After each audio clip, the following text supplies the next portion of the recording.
YSR Congress party రాష్ట్ర అధ్యక్షులు శ్రీ జగన్మోహన్ రెడ్డి గారు స్వయం కృషితో ఆయన పార్టీ పెట్టి రాష్ట్ర వ్యాపితంగా పార్టీని బలోపేతం చేసి అధికారంలోకి తీసుకొచ్చిన వ్యక్తి. ఆయనకున్నంత చరిష్మా భారతదేశంలో అంత చరిష్మా ఎవరికి ఉండదు. అంతటి చరిష్మా కలిగిన వ్యక్తి. సో అదే మనకు ఆయన ఓదార్పు యాత్రలో మనం చూసాం. ఎక్కడ చూసినా కూడా వేలాది మంది పాల్గొన్న పరిస్థితి మనం చూసాం. ఏ గ్రామంలో చూసినా గ్రామాలే తరలి వచ్చిన పరిస్థితి అన్నమాట. సో రాజశేఖర రెడ్డి కొడుకుగా ఉండవచ్చు అభిమానం, ఎందుకంటే మహానేత వైఎస్ రాజశేఖర రెడ్డి గారు. సో అది ఉండవచ్చు, కానీ దాన్ని సస్టైన్ చేస్తూ పార్టీని ఇంత పెద్ద ఎత్తున బలోపేతం చేసి 151 సీట్లతోటి అధికారంలోకి వచ్చిన ఏకైక వ్యక్తి. సో కొన్ని కారణాల వల్ల అధికారంలోకి మళ్ళీ రాకపోయిండొచ్చేమో, కానీ ఎందుకంటే ఈవీఎంల మోసం వల్లనో ఇంకో దాని వల్లనో వచ్చి ఉండొచ్చేమో, కానీ అప్పటికీ కూడా ఎంత ఈవీఎంలు మేనేజ్ చేసినా అప్పటికీ కూడా 40% ఓట్లతోటి ఉన్న ఏకైక పార్టీ జగన్మోహన్ రెడ్డి గారి వైఎస్ఆర్ కాంగ్రెస్ పార్టీ. సో అంతటి చరిష్మా కలిగిన నాయకుడు వస్తున్నాడు అంటే నిజంగా కూడా ఊర్లు తరలి వచ్చే పరిస్థితి.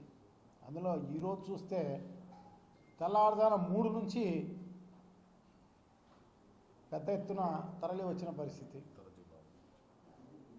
జగన్మోహన్ రెడ్డి గారిని చూడాలి అని చెప్పేసి, అభిమానంగా మాట్లాడాలి, ప్రేమగా చూడాలి, ఆయన్ని ఆశీర్వదించాలి అని చెప్పేసి అందరూ తరలి వచ్చిన పరిస్థితి. సో దీన్ని జీర్ణించుకోలేక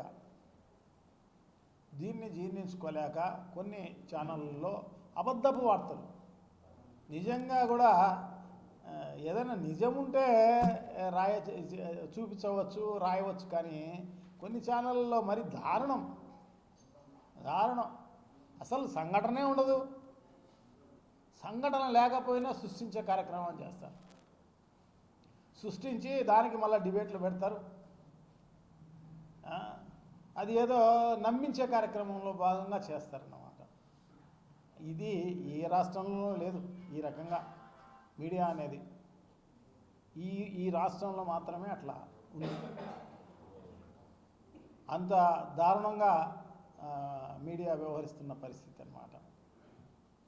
సో ఈరోజు జగన్మోహన్ రెడ్డి గారి ఆఫీస్ పైన రాళ్ల దాడి, ఇంకో దాడి, అది ఇది అని సాయంత్రం నుంచి పెద్ద ఎత్తున, ఎందుకంటే చూపించే కార్యక్రమం చేస్తున్నాను, అంటే చెప్పే కార్యక్రమం చేస్తున్నాను.